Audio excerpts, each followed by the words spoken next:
One. Hi, everyone. Welcome back to another episode of Door to Door, the Library Love Fest team. Chris, Laney, and I are very happy to be here with two very special authors, Sara Paretsky and James Rollins. This is a thrill for us, and we're so glad that you're joining in to listen to what everyone's got to say. So I thought that we would start with a little conversation. We're going to have Sara speak first about her book, and then we'll have James come in. But we thought, yesterday we had a run through, we all just sort of, Sara and James were meeting, and so it was sort of fun. We were having a very fun conversation, and so I thought I'd turn it over to both of you for a second, if you'd like to just say whatever you want to say, and then we'll just get on with Sara's presentation. Well, first of all, I'd like to say it's just great. I'm in Lake Tahoe, but I was a South Side Chicago boy, White Sox fan, all the way until I was in 6th grade. And so, to me, being able to read Deadlands was like going back to Chicago, because especially Deadlands takes place a lot in the South Side. So that was really cool. And again, me being a veterinarian, Sarah's got Mitch and Peppy, a golden, and Bear. So she's got 3 dogs that play a role in the story, and so for me it was like a great deal of fun to go visit Chicago, and so it brought back a lot of memories. But I don't want people to think that if you're not from Chicago you're not going to appreciate the story, because there's some great universal elements to the story about homelessness, about mental health, about mass shootings, about immigration, and of course the bottomless black pit that is Chicago politics. So it's a great read, and it was just an honor to be able to meet Sara and find out that she also has a golden retriever. Oh, thanks a lot, James. I was a little intimidated about coming on a show with you because your interests and your skills are so very wide-ranging. But then when I found the Chicago connection, I was able to relax and kind of get into it.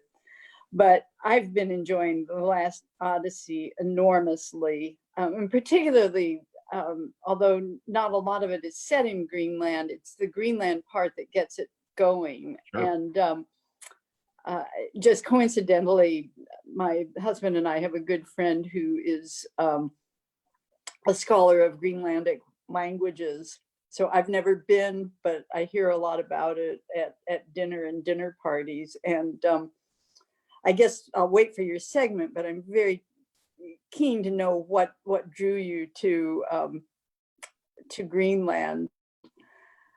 Jerry, our friend who's putting together a Greenlandic dictionary, got a Department of Defense grant to finish his dictionary. And I said, "Oh, Jerry, it must be because there are valuable minerals there." And he said, "No, it's because they're interested in languages." And I was like, "Oh, my friend, you are 80 years old. Don't tell me you still believe in fairies." So I want to know whether it was that discovery of all the valuable minerals or just your love of travel that drew you to it. I also enjoyed just speaking with you yesterday because we got to compare notes. We talked about, as mentioned, about the debate between thick crust and thin crust pizza, and I was glad to hear that you were an advocate of the thin crust, even though we're both Chicagoans. Yes, and I looked up your favorite place. Your favorite place is Aurelio's. Aurelio's, yes. Loop. And I see that they are open still for curbside pickup during the plague. So I'm going to trundle down there one night soon and get me some. You have to have our typical family pizza is sausage, Italian sausage, green pepper, and pepperoni. Okay. Those are the 3 ingredients. You're not allowed to put anything else on the pizza except those 3 ingredients. Okay, I'll keep that in mind. I'll stay away from my own favorites, namely mushrooms, anchovies. Just don't put pineapple on it. No pineapple on pizza, please, ever. But we also talked about, you moved to Chicago just about a year before the blizzard of '67, and that was like a pivotal memory of mine. I remember sledding off the roof along a snowdrift that blew up against the garage. I remember like walking on top of the bushes outside the window of our family room, and my foot fell through the snow and got jammed in the bush below and twisted, so I couldn't get my my foot loose. Oh my goodness. You know, my Your mother parents must had have some friends over and they're playing some type of card game, and I'm pounding on the window trying to get their attention, thinking I'm going to be a popsicle before they finish their game of rummy or whatever they were playing. So for those who didn't live through that event, it was like 60 or 70 degrees on, I can't remember the exact date, January 26th, was it? And then tornadoes swept through in the night and the temperature dropped and the city got 28 inches of snow in 24 hours. And I was really glad I moved the year after that fell. But I still love I still have connections to Chicago. One of my childhood friends, my childhood sweetheart when I was in elementary school, she still lives there. She's married now to the chef of Slurping Turtle. My nephew is currently waitlisted for the University of Chicago, so hopefully he'll get in there. So hopefully I'll have a reason to fly back to Chicago to visit him. So, well, tell him if he comes to look out for me and my Golden, because we are often on the campus. She's often trying to cadge the sandwiches out of students' hands. She really misses the students now that they've all gone home. It's like, where's the food? Where's the food? That's a Golden. They have a bottomless gut. Well, it was also interesting yesterday when you all were talking about not only your favorite pizza and your favorite dogs, but also your favorite beverage.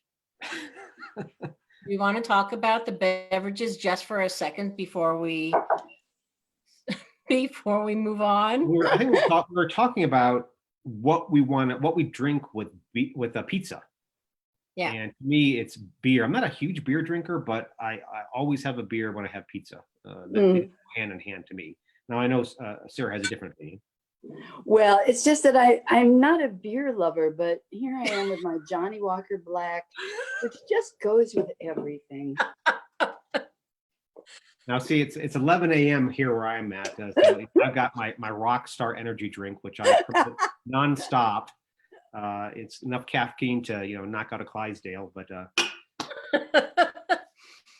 well, you have the Library Love Fest team is usually sitting in a tiki hut with some beverages in our hands, but you guys have us beat on that one. So, well, Sarah, you do. Anyway, this is great fun, and it was so much fun yesterday.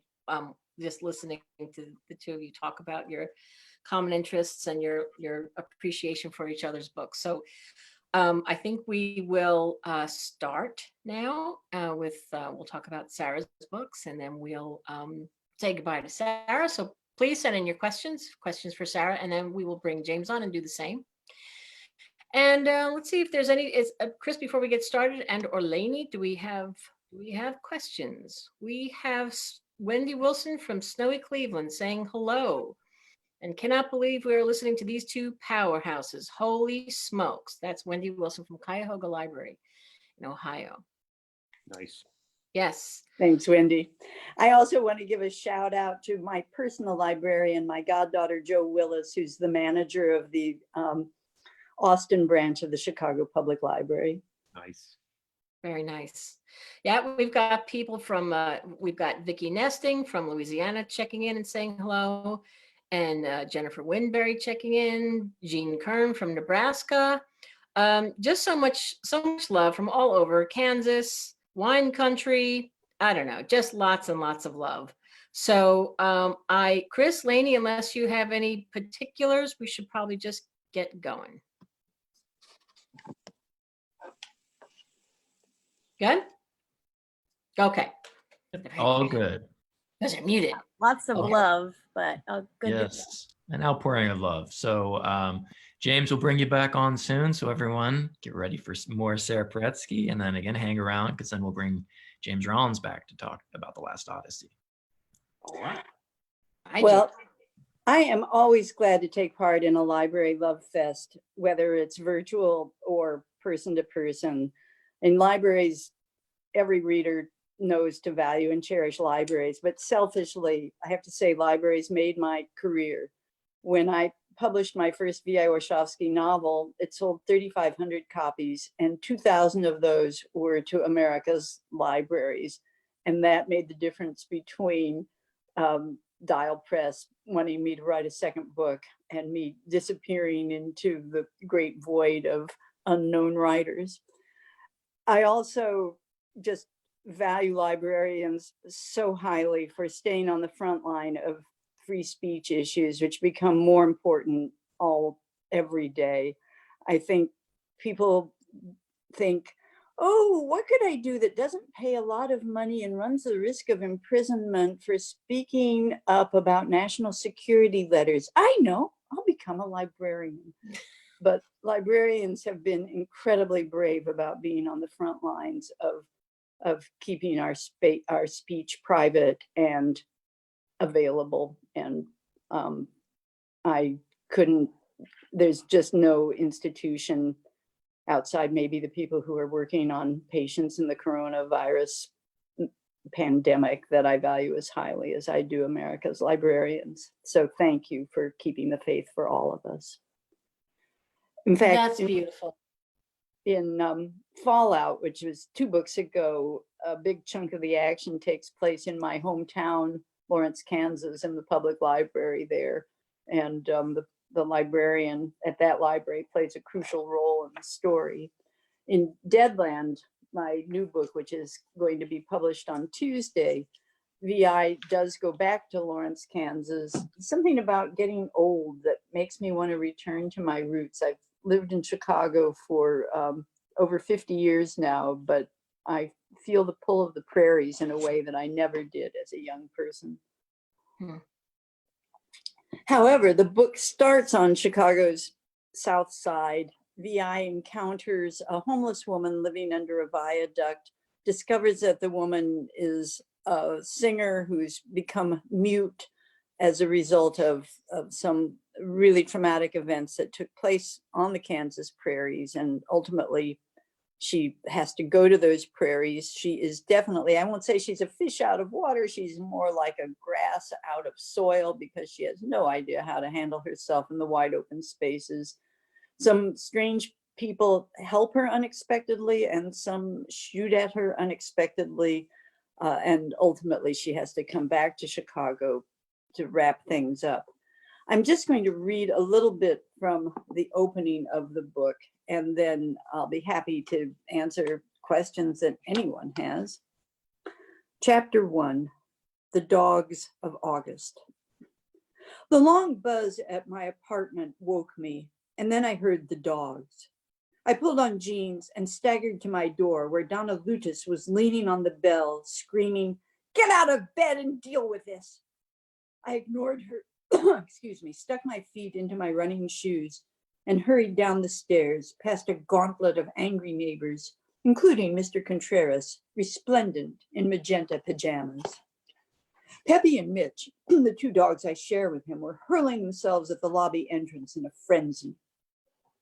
A smart detective does not open her home at 4 a.m. when an unknown stranger on the other side has roused the dogs.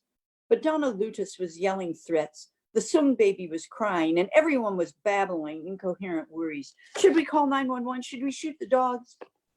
I opened the front door just wide enough to slither through.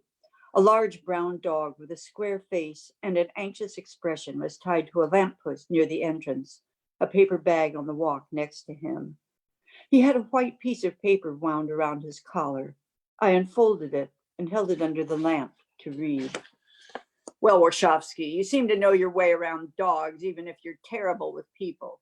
Look after Bear until I come back for him. Signed, Coop." I jogged down the street, tripping on my shoelaces, hoping to see what direction Coop was heading. Well, that was a fool's errand. He had tied his dog to the lamppost and slipped into the darkness before Mitch and Peppy started barking. I turned back. Bear was whining, anxiously licking his lips. I unhooked the leash. "Hey, what's going on, boy?" The dog whined again and started down the sidewalk. I stood on his leash long enough to tie my laces, then let him lead me.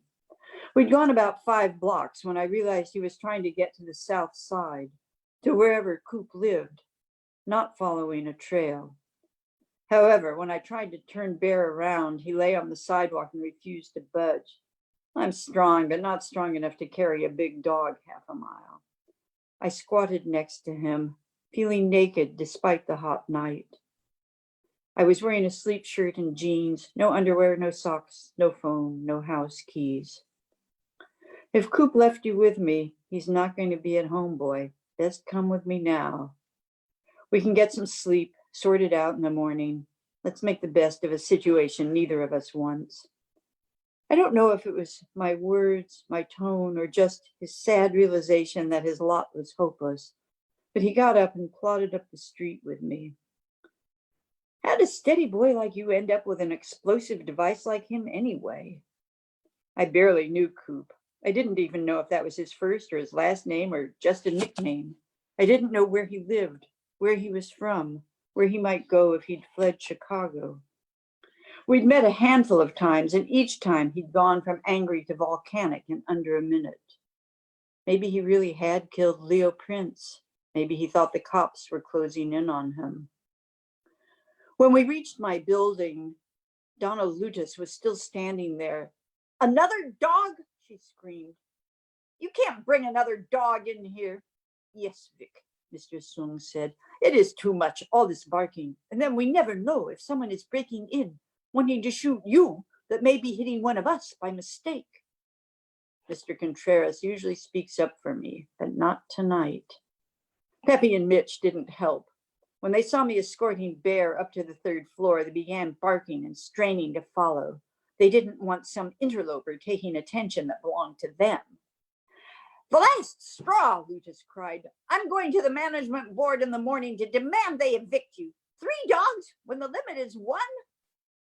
Lutis represented our building with the board of the company that manages our property. She would go to the board. Maybe she could get them to evict me, especially with the other residents glaring at me. Well, I went back to bed, but I felt like a heavily starched shirt, stiff, unbending, listening to Bear's toenails scratching the floors as he explored the apartment. At the end, he came into my room and sniffed at me for a few minutes, then gave a heavy sigh and plopped to the floor by my bed. So that's the first chapter. And as I was preparing to read from it today, I finally saw how I should have written it. The opening bugged me the whole time I was working on the book, working on my rewrites. It wasn't smooth, it was jerky, and I kept rewriting it. But I don't know if you can see, but here is the editing that I've done to make it actually flow the way I wanted the text to flow. So I'm going to ask you to take out pencil and paper and mark up all of your library copies so that it reads exactly the way it should.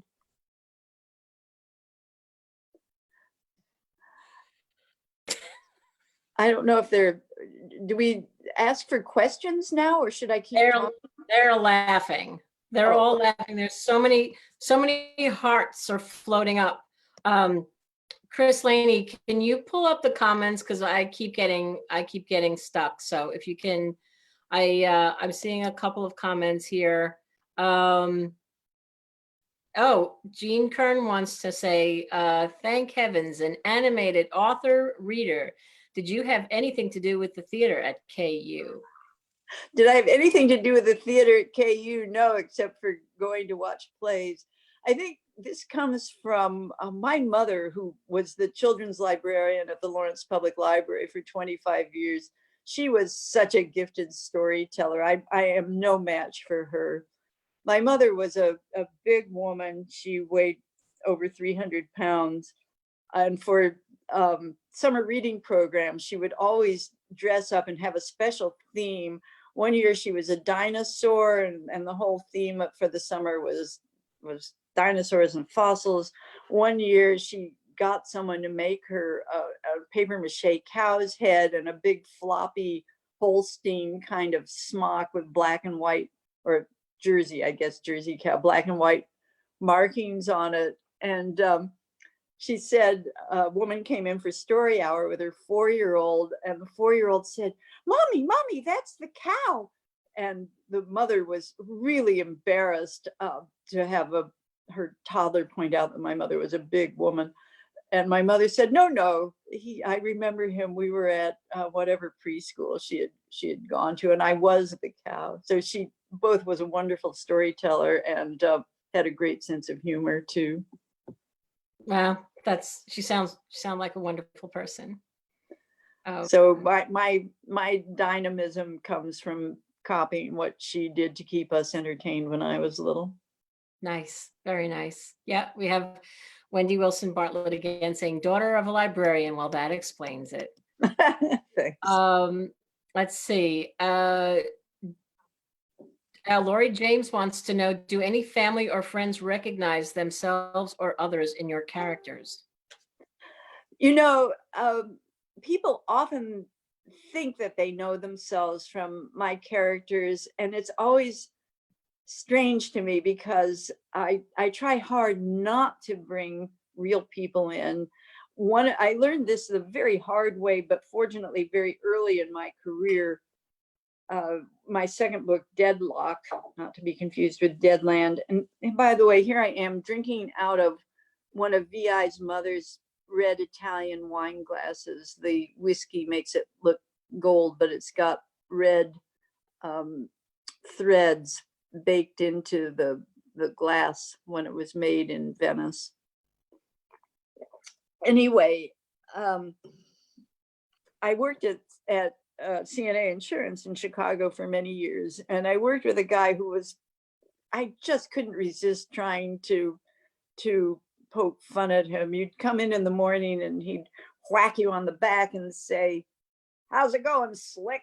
And in meetings, he was always pulling on his Adam's apple. And when he got up from a meeting, he adjusted the family jewels. And so he wasn't a bad guy, but he just was like over the top. And so I tried to bring him in as the basis for a character in Deadlock. The book it did not come to life. I wrote myself into a corner. I sent it to my agent, and he said, "This is not only unpublishable, it's unfixable." Unfortunately, I had not quit my day job. I was still selling computers to insurance agents.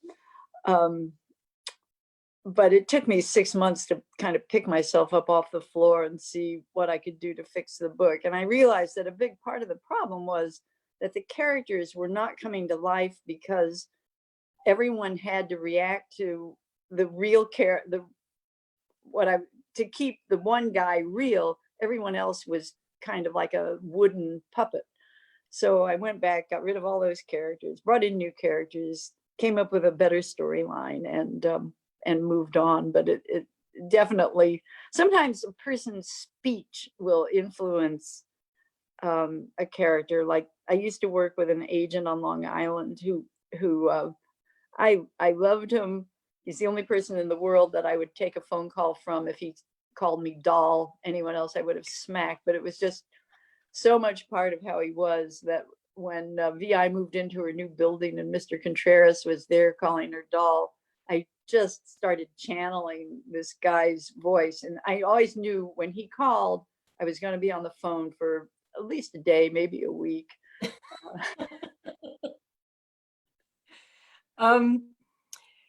Mary Baraldo wants to know, who was your inspiration for V.I. Warshawski? VI came out of, I had wanted to create a woman detective, someone who would turn the tables on the stereotypes of women in the noir form, and really in all fiction, as I have come to realize the more widely I've read. But you know, in noir fiction, a woman is using her body to try to get good boys to do bad things. And the sort of quintessential noir female is Bridget O'Shaughnessy in The Maltese Falcon. So I had this kind of urge for about 8 years before I started writing Indemnity Only, my first book, to turn the tables on those stereotypes. But I didn't have any confidence that I could write, and I just couldn't imagine how to do it. And I kept trying to come up with like a Philip Marlowe in drag, you know, to I had a very hard-boiled detective named Miranda Daniels. She drank cheap bar whiskey. She smoked. I've never smoked. And if you've never smoked, don't give someone else a cigarette because you never know what they're going to be doing with it. Anyway, and then I was working as a marketing manager at this big multinational company. And part of that first wave of women going into professions and into management in large numbers after the 1964 Civil Rights Act was passed.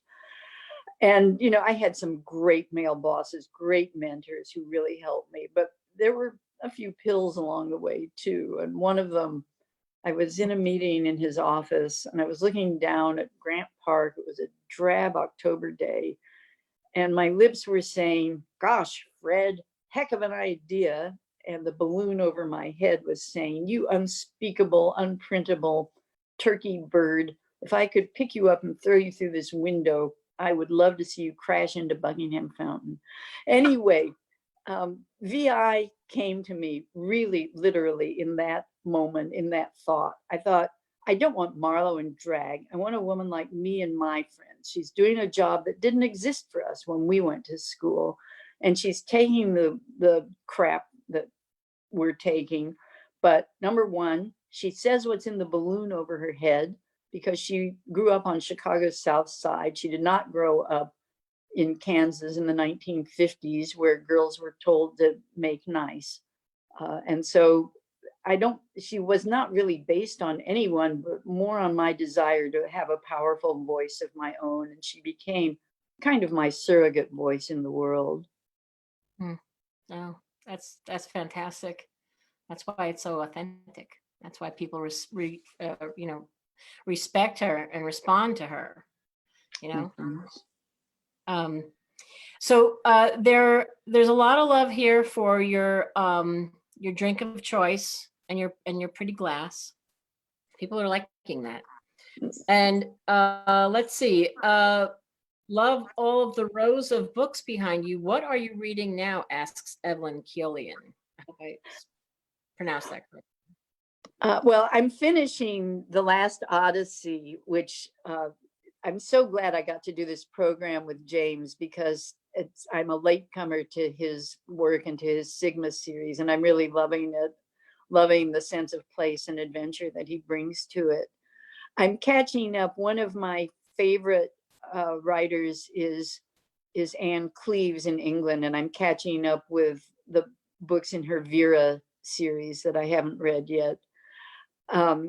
Luis Urrea is a Chicago writer, a Mexican-American writer, and his last book, The House of Broken Angels, is just brilliant. It's got a lot of sardonic humor in it and a lot of really anger that the humor carries forward and gives you such a palpable sense of the relations between Mexico and America, or the United States, Mexican-American relations, immigrant issues, and what a real Mexican family in the United States looks and feels like. Interesting. That's wonderful. Lots of people here wanting to know what you're reading and what you're loving. Chris Laney, I've been pulling questions off of Library Love Fest. Do we have others? And if you do, you need to unmute. Mostly just a lot of love. Again, this is hello everyone watching on the William Morrow pages and the HarperCollins pages. Again, just so much love. But one question that did pop up to me that I thought was really interesting, Aaron Mitchell asked, your short stories are as exceptional as your novels. Are there any you would like to revisit in a longer form? Whoa, great question, Aaron. I think that I'm publishing a book of short stories. It's the ones that weren't collected in Windy City Blues, one that I wrote especially for the collection called Love and Other Crimes, and then a handful of non-VI stories that I had a lot of fun playing around with over the years. One of them in particular is a story I wrote for Larry Block's From Sea to Stormy Sea, a collection that came out this past November. And we were all given a picture painting and asked to write a story about it. And the painting I was given was a 1920 something painting from Kansas called Baptism. I wrote a non-series book called Bleeding Kansas. Now it's been quite a while ago now, but it featured 3 families who came to Kansas as part of the anti-slavery immigrant movement in the 1850s.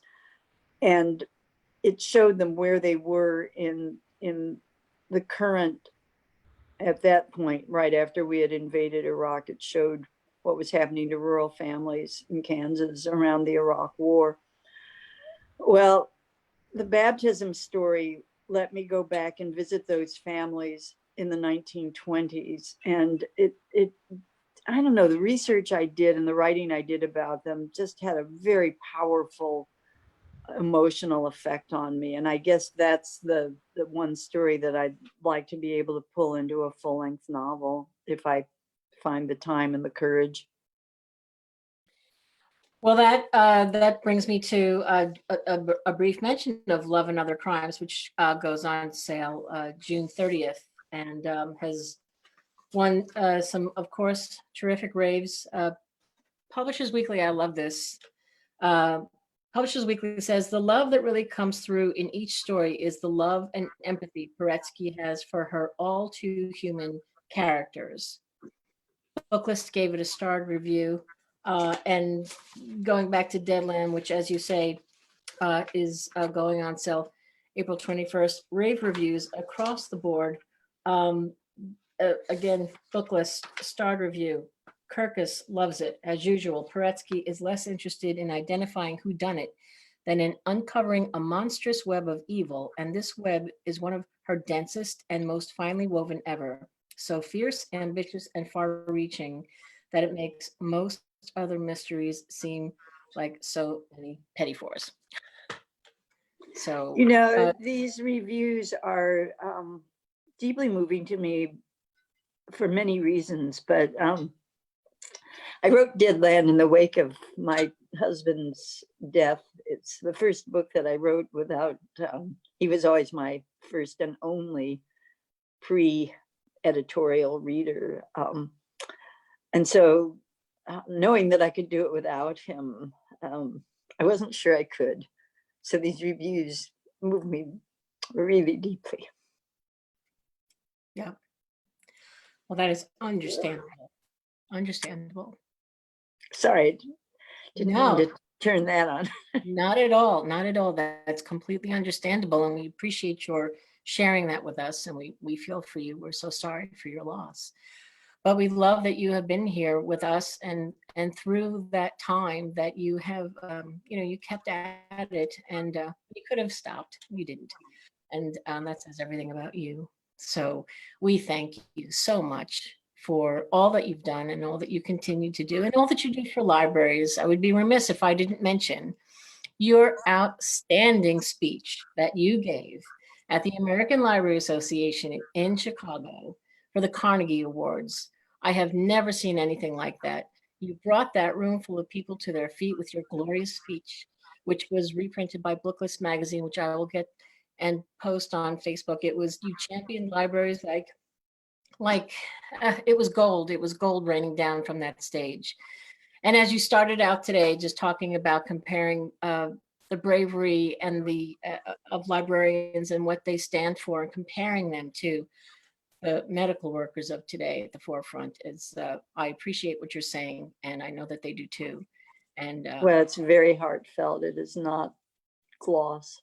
I know exactly what you're saying, and I appreciate it. And I know how true and authentic your words are, written and spoken. So believe me, all of that is greatly appreciated, and it is from the heart and to the heart. So, Sara, I think this has been one of my most favorite things ever. And I think it's because you've been knocking back a little bit of your show. Virginia, You're just so wonderful. See you again. You are wonderful, and it is an honor and a true pleasure to know you and to share you virtually with librarians across the country, thank you so much for all that you do for Oh, readers and for librarians and for writers everywhere. Okay, I'm crying, so sign me off so I can get a tissue. Okay, you're signed off. We love you. Thank you Thank so you. Okay. Yeah. Oh, love her. Okay. Now, Chris, you're muted. I Unmute just said yourself. she's the best. The best. Oh, okay. How wonderful. So many, What a so gift. much love for her kind words to librarians. And The thing is, she is so heartfelt. This is not, this is no lip service, boy. So, and boy, oh boy, if you were lucky enough to be at the ALA annual conference for the Carnegie Awards, when 2 years back when Sara delivered the speech, it was so powerful, and I will do my best to get that printed and get rights to put it on Facebook because it's amazing. And she knows her stuff, and she's just so appreciative of everything that libraries stand for. So there you go. She's the president of your fan club, and we're the president of hers. Now we have part 2 of our juggernaut afternoon. So let's bring in Mr. James Rollins. Drum roll, please. I can't do a drum roll. I can. My laptop. There we go. Let's see. Yay! We're back. Hi. Laptop. My dog knocked my laptop off my desk. hope you enjoyed the green room. We got every beverage that you asked for. Thank you. Very kind of you. I Oh, opened up man. the link to listen to Sara. And I mentioned yesterday that I don't like doing readings of my own material because I think that you should be able to do funny voices if you want to be an effective reader of your novel. And Sara proved that the comments said that she was very animated, which in my definition means she could do funny voices. So will not hear me read. Otherwise, I will put you all to sleep, which would be a good little pill to take at night. You can listen to me try to read. Oh, come on. I don't believe you. Also, before we started talking for everyone to hear, I loved your story about Bozo the Clown. Do you want to share that? I will share that.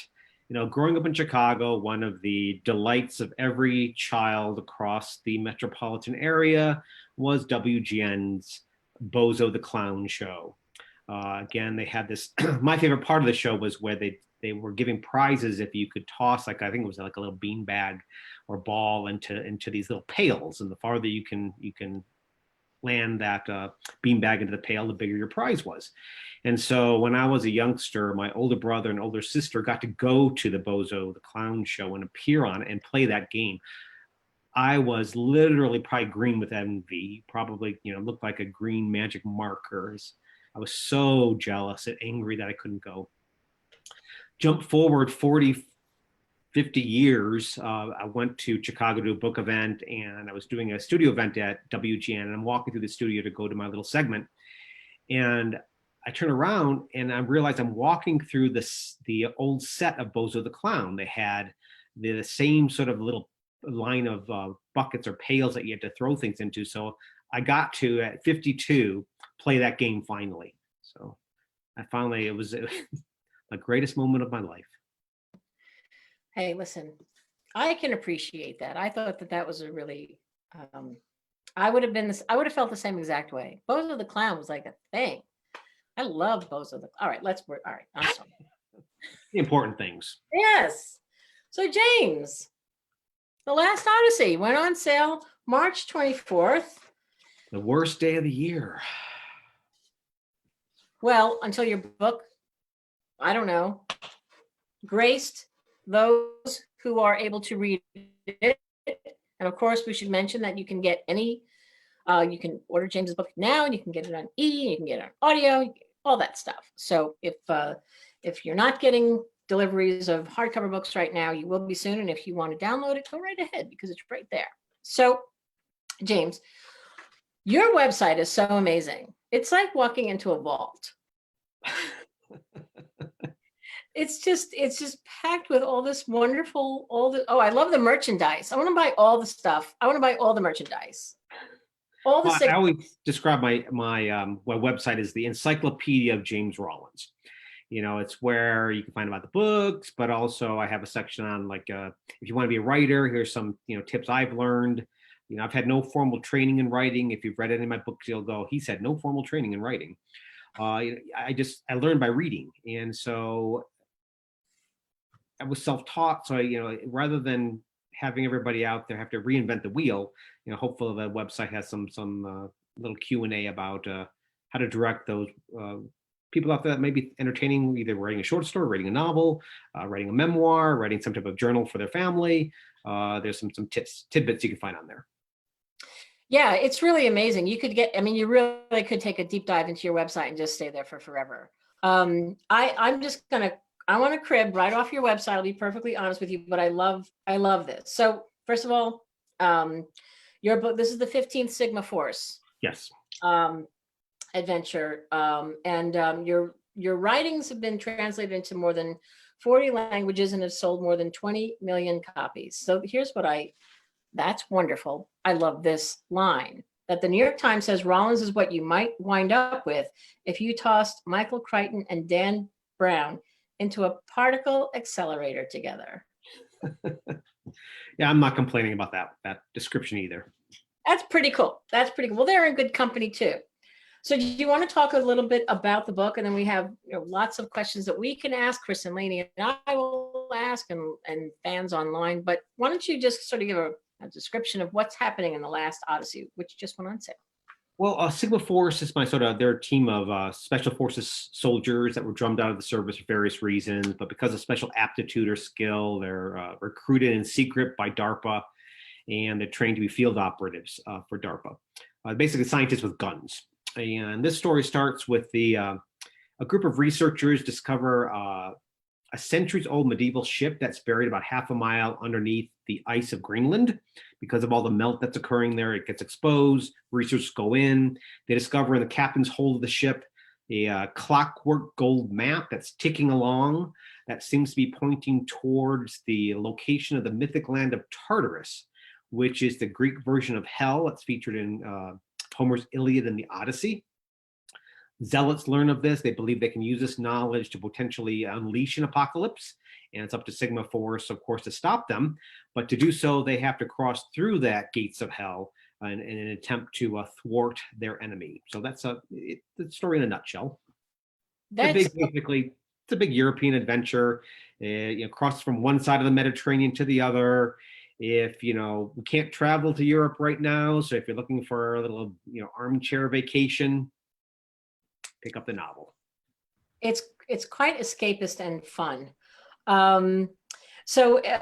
It opens with a prologue from the point of view of Leonardo da Vinci. Yes. So you want to talk about that for a second? Well, I've always been enamored of Leonardo. I got Isaacson's biography and I had read that. So I'm always got my antenna up for something that might be interesting as a seed for a story, whether it's a historical mystery, maybe something ends in a question mark, or I'm looking for that science that makes me go, what if? And, Leonardo is a little bit of both. He's got a lot of historical mysteries around him.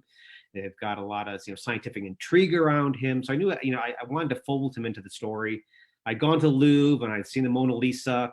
And what I didn't realize, even my editor commented on this when I was writing the prologue, is that Leonardo he spent decades painting the Mona Lisa. He dragged that painting from northern Italy to Rome, and then finally finished it in France. So it wasn't like he just sat down one day and painted that he did that from memory. He wasn't dragging poor Mona Lisa around with him to sit on a stool and paint. He did that from his memory.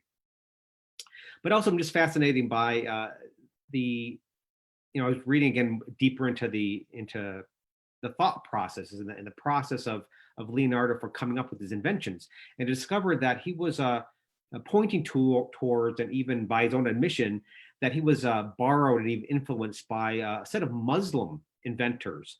Now, 2 centuries prior to Leonardo being born, there was the Islamic Golden Age where they were really flourishing, that a whole school of engineering and invention called the House of Wisdom. They produced multiple documents and books. And unfortunately, when the caliphate faded and the Islamic Golden Age dimmed, all that knowledge was threatened to vanish, but it was gathered up and preserved during the European Renaissance. And that's where Leonardo discovered some of those books, and a lot of his work is based upon the work of Muslims from 2 centuries prior. So I just found that fascinating, the way knowledge passes from one culture to another, from one generation to another.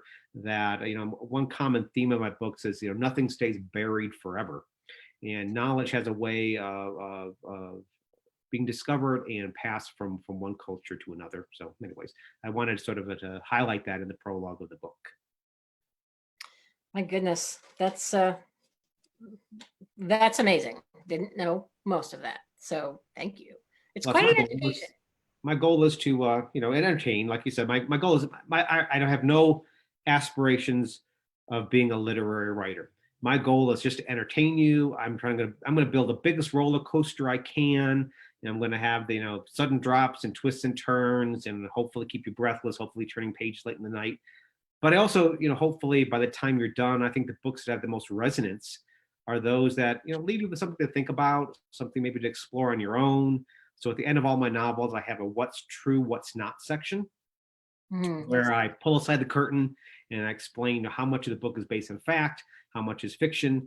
And so if there's any topics raised in the novel, whether it's the history or the science, I'm going to leave you some breadcrumbs to follow, so that, hopefully, if my book works well, I've intrigued you, I've spiked your curiosity besides entertaining you, and maybe you'll follow through and see what else you can discover. That's fascinating. I love that, actually, because sometimes people aren't quite sure, and so you just sort of cover all the bases. I have a question. Sure. Hmm? Well, I started doing that what's true, what's not section because I was getting a lot of emails. Initially, if you look at my early books, that section was not in those books. But then I realized I was getting a lot of questions. Is this true? Is that true? Where did that come from? And so rather than answer 1,000 emails of the same question, I decided to put it all at the back of the book. But I also did it because of a 1-star Amazon review.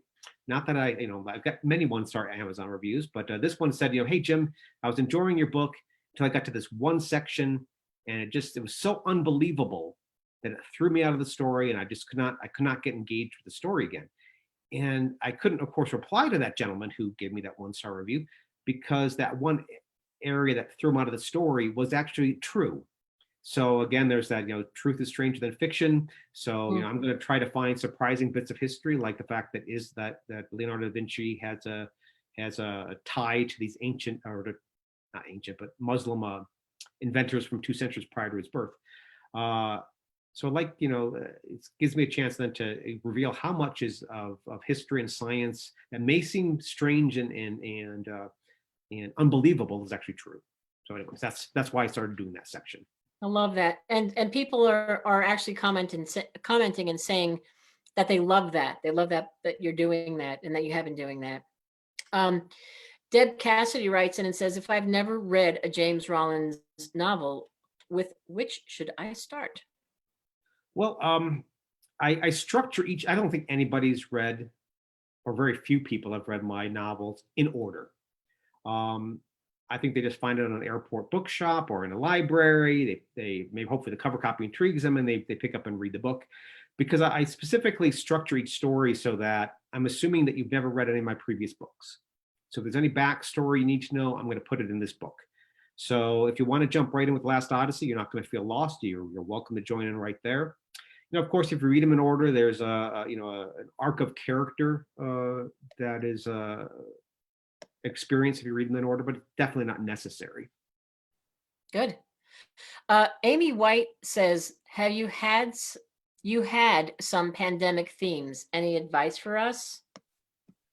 Exactly. I mean, it's we will get through this. Number one, that's something we need to. Right now, there's so much indecision and information, misinformation out there that it makes us all feel lost. You know, we're debating, you know, what type of antibody protection are we going to get if we get exposed to coronavirus? Will there be a successful vaccine for this? Will it mutate to the point where we can't do a vaccine? You know, when will the economy reopen? And so we're in this uncomfortable period of indecision and indecisiveness and confusion. But this will end. You know, I have full trust in our ingenuity as human beings. You know, all my previous books where we've had these world apocalyptic events occurring, whether it's pandemic or whether in this book, this unleashing of the secret hordes of hell, we will find a way out. We are, you know, the opening scientific notes to this book talk about the inventiveness of the human spirit. You know, necessity is the mother of all invention. Well, we are in a high degree of necessity right now. It's been described as a war. War also was a big source of invention. We invent a lot of things during war. So right now we're in a war with an invisible enemy. And I think that the human spirit, our ingenuity and inventiveness will pull us through this.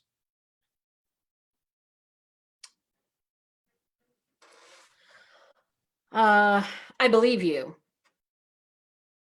Chris Laney, what do you have going on your pages?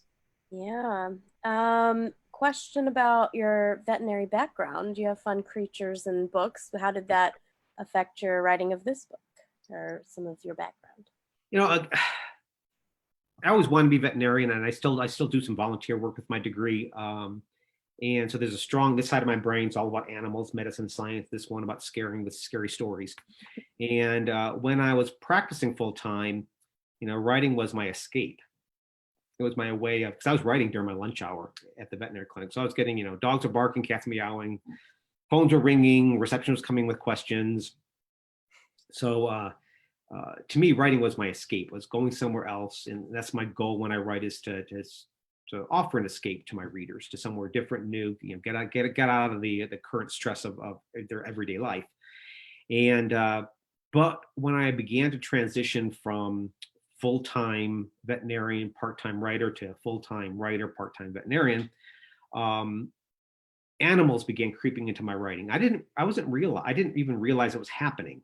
I got an email from a gentleman, and there's that old adage, you know, writers are naked on the page. We expose much more about ourselves than we think we expose. And I thought, I don't believe that's poppycock. But then I get this email from this guy saying, hey, you know, Jim, how come right here in your series of stories, all of a sudden all of your main characters seem to have animal sidekicks? You know, in Amazonia, you have an orphan jaguar cub as a key character. Here's a, you know, wolf rescue dog. You know, in this book, you know, you have a military war dog. You know, how come, like right here, all of a sudden these animals started appearing? I realized right there was when I began making that transition to stepping away from veterinary medicine. And the part of me subconsciously, unconsciously, was, you know, missed having animals in my everyday life. And so they began creeping into my writing. And LAST ODYSSEY, no exception. You know, I've got a sign language speaking gorilla that plays a role in the story, and also a couple endangered species of ape that appear in the story. So I'm going to make you read a lot about animals if you read my books. That's a good thing. Exactly. I'm all for that. I mean, one of my favorite series is with Captain Tucker Wayne. He's a he's a former ranger, and then he's wandering with this dog he stole, his military war dog Kane. And I decided just, you know, I created that set of characters because I did a USO tour to Iraq and Kuwait during the Gulf War in the winter of 2010. And it was this group of us authors going out there trying to entertain the troops. But me being a veterinarian, I'm seeing these men and women, these handlers with their dogs, you know, working out in the field. And I thought, I'm going to talk to them. And it was it was just fascinating finding out that relationship between handler and dog and the intimacy of that bond. I kept hearing this phrase, it runs down the lead, from a couple of different handlers. And what that term means is that over time, their emotion and connection runs up and down that leash between dog and handler. The handler can read the dog without almost any input. The dog can read the handler without almost any input. It becomes that close of a bond. And so I wanted to try to capture that in print. So I wrote a short story first with that pair of characters, because I didn't want to just write from one end of the leash. I just didn't want to just write the story from Tucker's point of view. I also wanted to write from the point of view of Kane, the dog, to sort of get an idea, what is that, what's it like to be a military war dog? So I leaned on my veterinary background, about my background in animal behavior. I went to Lackland Air Force Base, interviewed handlers. And so it's a great deal of fun to be able to put myself into the four paws of that furry partner to a military guy. So it's a great deal of fun to lean on both sides of my past, the veterinary side and the writer side of me, the novelist. Yeah, lots of love, lots of comments here, loving the animals, and loving that character, Tucker. And yep, it's lots of love for that. I'm looking. I have put a notice on this too, and I have a question from somebody on my thing. It says, I need my glasses to read because it's very tiny. Is it the question, the secret? Oops, hang on a second. Trying to pull up a question on my thing too here. There it goes. Somebody asked me, Yvette asked me, was there a time in your life, especially during the beginning of your career in writing books, that you felt like not writing anymore because you were discouraged? That is, for those writers out there, that is always a challenge, because you do have to develop a bit of thick skin as a writer, especially early in your career. Subterranean, my first novel, was rejected by 49 different agents. It was the 50th agent. I'm not even rounding up or rounding down. It was the 50th agent that saw something in that story, some diamond in the rough, that she was willing to represent it, and eventually it did find a home. But if I had been discouraged and stopped at the 30th rejection or the 45th rejection, I might not be talking to you today. So, eventually you just sort of have to get that thick skin, trust yourself. It's a matter of perseverance and persistence, is just, trying to get your book noticed or your story noticed. But I will say this, this may be the 15th book in the Sigma series, but it's my 34th novel. And what I discovered during this process is that when I'm writing a novel, and for those writers out there, you will probably experience the same thing, is that when you begin a novel, it's very exciting, it's very new, it's that brand new shiny penny in your mind's eye, and you're excited to write and get in there and revisit the characters and create new characters. But every single time when I get into the middle of the book, what I call the middle doldrums, I realize I've lost all talent. I realize this book is going to fail. I don't know what I'm doing. I shouldn't be writing. I should pick up that scalpel and go back to veterinary medicine.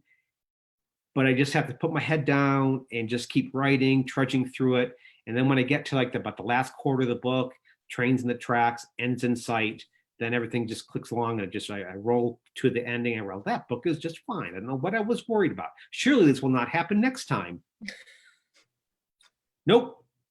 Right now in the middle of a book, I'm in that middle doldrums. I think I've lost all talent. So we will see if I can make it to the end of this book. I bet you will. I better. Chris, Laney, do you have questions on your pages? Well, I'd be remiss if we didn't ask what Sara Paretsky wanted to know. She had noted that you traveled to Iceland to research this novel. So what did you find there in your travels and your research? No, it was less researching. Again, this is something that often comes up in a Q&A, and I always discourage this. People think that to be an international thriller writer, you have to have a big budget for travel. You don't. I've written an entire novel. The very first book in the Sigma series, or sort of what I call a prequel to the series, is called a book called Sandstorm. It takes most of the country of Oman. I've never set foot in the country of Oman. You do not necessarily have to travel to these places to write about them. You have a lot of resources from libraries, from the internet, from talking to people. I love when I'm setting a book in a site where I haven't been, to have boots on the ground. I will call, chat, write to somebody that lives in that area and say, hey, will you be my eyes and ears? That's all you need. You don't need to buy that first class ticket to fly to Oman and be treated by the Sultanate to be able to write that novel. But for Iceland, again, I didn't travel there for research. I traveled there just because I wanted to go to Iceland. I'd gone to the Thriller Fest in New York City, occurs every summer. And I thought, well, if I'm going to go all the way across the country to New York, why not I do a little extra vacation? So I traveled to Iceland. Fascinating place. I was there when they were commemorating the loss of a glacier in Iceland. It was like they had a commemorative plaque, had a whole ceremony where they were basically mourning the loss of this glacier on their country, in their country. And so that got me thinking about, the loss of glaciers and what might be revealed. I remember reading about how there was glaciers or ice melting in Russia, releasing anthrax, and there was in Greenland, there was ice melt occurring that was exposing an old World War II, not World War II, it was a Cold War era missile base that was in Greenland that covered by ice was now melting and revealing itself again. So that got me thinking about, what else might be buried underneath all that ice. But of course, I always like to have it, be a little more personal. Is that I went to a hot springs called the Blue Lagoon, right near between Reykjavik and the airport, and it was a fun place to hang out. And it was so if I'm going to bring my characters and plop them here, before the hot water starts in my novel, I'm going to put my characters in the hot water of Iceland. So again, I try to, as much as I can, capture what I experience when I travel. I journal, I take a lot of pictures. I like to walk up to somebody in a town and say, hey, tell me something about your village or town that nobody knows about. And maybe because of the anonymity of it, they tell you things that became seeds of stories. So, again, I don't necessarily travel that much for research. I travel for the fun of it. And that's where I discover my stories.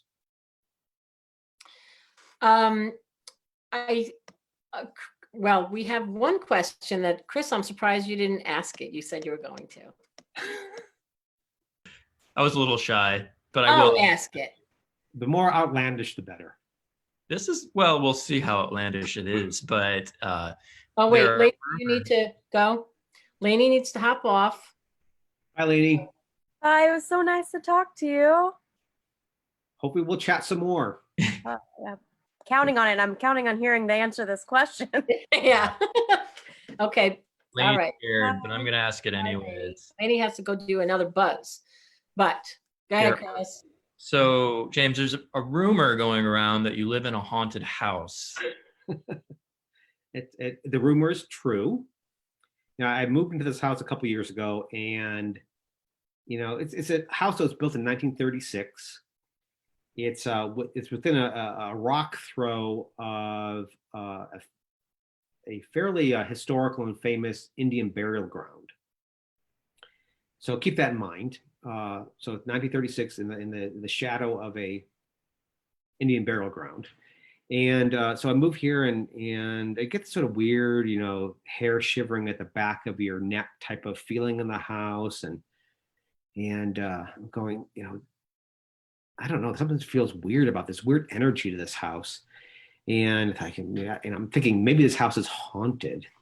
And so about a couple of weeks later after we moved in, I got a call from the realtor and didn't comment on that. Just out of the blue, she just goes, "So have you seen the ghost yet, Jim?" I go, "What are you talking about? What ghost?" She says, "Yeah, your house is haunted."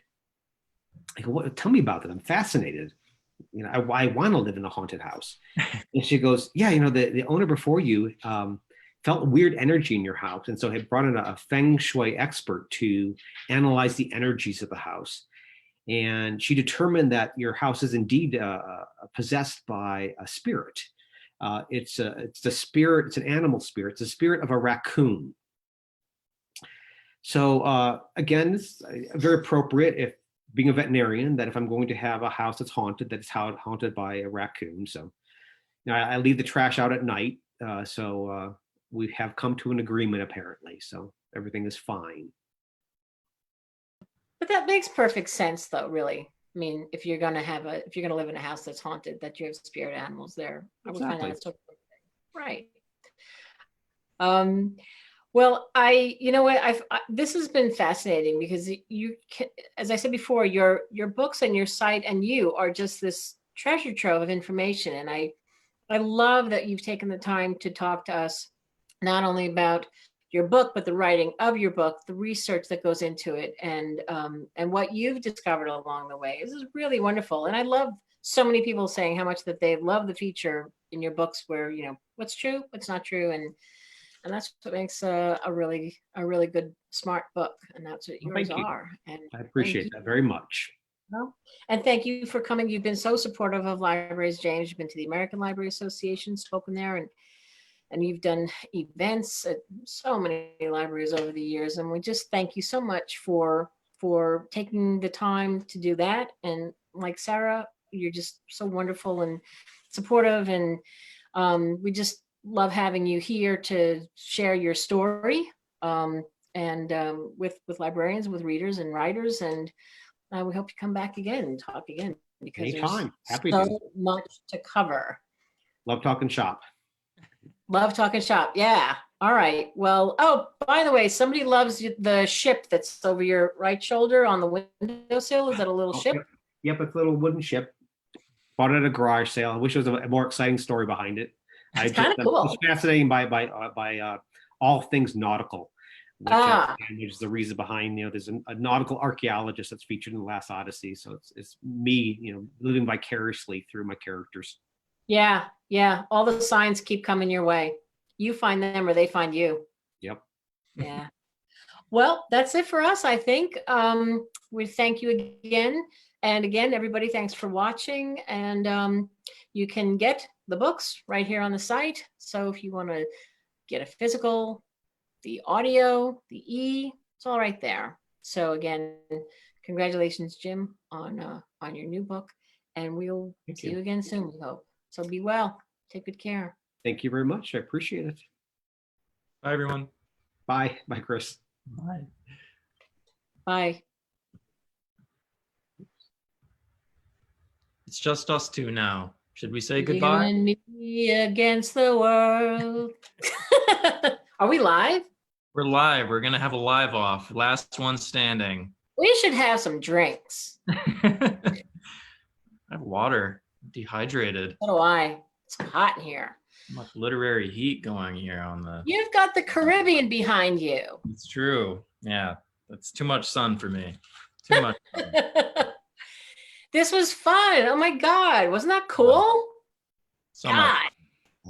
Could listen to both of them for days, but I know. add an hour. They've been so supportive, and they're just so wonderful in their own ways. They just have a different approach, but the connection is the same. It's very heartfelt and real. Yeah. Anyway, do we have any more? Let's see. Has everybody left us? No, people are still there, and they're saying thank you. Thank you, thank you. So Wendy Bartlett says, say hi to the raccoon. Let's see.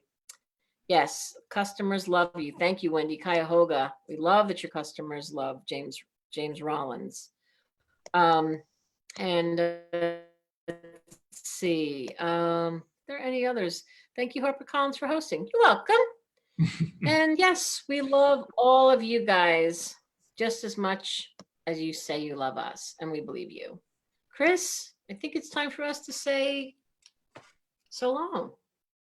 Anything Aloha. else? No, Oh. that's it. Killing me with that. All right, so next week we'll have more door-to-door episodes, Tuesday and Thursday, 2:00. So keep your eyes peeled, because we'll be sending out some information. We have lots of cool authors coming your way.